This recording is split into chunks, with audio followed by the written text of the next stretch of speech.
দুটি পাতার একটি কুঁড়ি যাদের হাতে ঘন সবুজ হয়ে ওঠে, তাদের জীবন শুকনো পাতার মতোই যেন বিবর্ণ।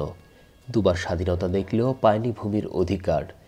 চা বাগানের অন্যর ছাউনিতে জন্ম নিয়ে সেখানেই মৃত্যুবরণ করতে হয় এসব চা শ্রমিককে।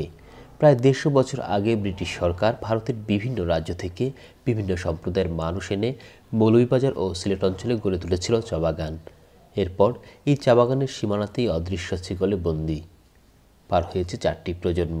তাদের কঠোর পরিশ্রমে বাগান মালিকদের ভাগ্য বদল হয়েছে, কিন্তু বদল হয়নি চা শ্রমিকদের ভাগ্য। এখনও 69 টাকার মজুরিতেই অনাহারে অর্ধাহারে কাটে তাদের জীবন। খাবারের তালিকায় মাছ মাংস শুধুই কল্পনা। টাকার অভাবে পড়াশোনা থেকেও বঞ্চিত হয় শিশুরা। আমরা 7 কাম করলে 400 টাকা পাই।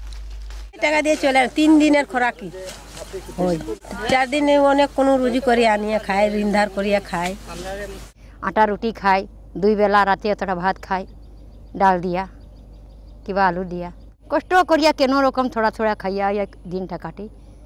414 টাকায় কিভাবে তারা লেখাপড়া শিখাইব, কিভাবে খাওয়া দাওয়া করব, কি ভালো মন্দ খানি খাইব, হ্যাঁ এগুলা তো করণ মানে অসম্ভব।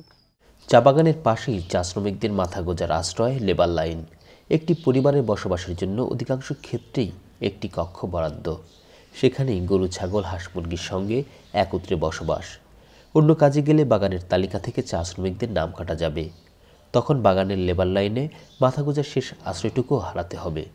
শুধু মাথা গোজার আশ্রয়টুকু হারানোর ভয়ে তারা বাগান ছেড়ে অন্য কাজে যেতেও পারেন না। অন্য কাজ কই পাইম আমরা? বস্তি গ্রামে গেলে একবেলা কাজ করাইব তো চাও খাইব আর কি দিব, আর 100-150 টাকা দেয় আর কি দিব, তো থাকুক কয়। এখন এই শমশেরনগর জন্মভূমি মনে করেন বাবা মা হাত তুলিয়া দিছে, এখন তো এখানে আমরা মরণ টরণ তো সব এইখানে। তবে বাগান কর্তৃপক্ষ চা শ্রমিকদের 69 টাকার বেতনকে সামান্য মানতে নারাজ। না, তার সামান্য বেতন বলতে তাদের অনেক ফেসিলিটি আছে। যেমন একজনে ডেলি বেসিক 69 টাকা, তারপর তার রেশন পাইতেছে, তার ছেলে মেয়ে এবং মা বাবা থাকলে মা বাবা পাবে। একটা 30 পয়সা কেজি পার কেজি, আটটা তো চাউল একই রেট। তারপরে চিকিৎসা ফ্রি, তাদের সমস্ত চিকিৎসা ফ্রি। ব্রিটিশ বিরোধী আন্দোলন, ভারত ছাড়ো আন্দোলন এবং পাকিস্তান বিরোধী যে মুক্তিযুদ্ধ ছিল, দেশ স্বাধীনের জন্য যে মুক্তিযুদ্ধ ছিল, সেখানে আমাদের গৌরবময় সক্রিয় উপস্থিতি রয়েছে, অবদান রয়েছে। 2 বার দেশ আমরা স্বাধীন করলাম, কিন্তু দেশ স্বাধীন করার পরেও আমরা আজকে স্বাধীন দেশের পরাধীন নাগরিকের মতো জীবন যাপন করছি। আজকে আমাদের প্রবেশাধিকার সব জায়গায় বিভিন্নভাবে সংকুচিত হয়ে আছে। আমরা পরের চালের নিচে জন্মগ্রহণ করে পরের চালের নিচেই মৃত্যুবরণ করি। আমাদের নিজস্ব কোনো জায়গা জমি নাই এবং কোনো অবস্থাতেই আমরা এই জায়গা জমির মালিক হওয়ার রাস্তা আমরা খুঁজে পাচ্ছি না।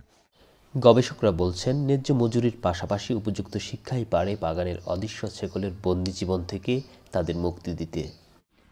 মজুরির পাশাপাশি এখানে যেটা বিশেষভাবে দরকার সেটা হচ্ছে যে শিক্ষা।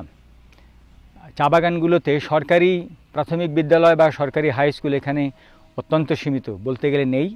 তো এখানে সরকারের যেটা করা উচিত জরুরি ভিত্তিতে সেটা হচ্ছে যে প্রত্যেক বাগানে সরকারি প্রাথমিক স্কুল স্থাপন করা, এবং এদের মধ্যে যদি শিক্ষার বিস্তার ঘটে, শিক্ষার অবস্থা যদি ভালো হয়, তাহলে এরা অটোমেটিক্যালি অনেকে চা বাগান থেকে বেরিয়ে যেতে পারবে এবং চা বাগানে বাইরে গিয়ে তারা কাজ করতে পারবে। ব্রিটিশ এবং পাকিস্তান বিরোধী আন্দোলন সহ মহান মুক্তিযুদ্ধ করেও স্বাধীন দেশে যেন পরাধীন জীবনই যাপন করছে এসব চা শ্রমিকরা।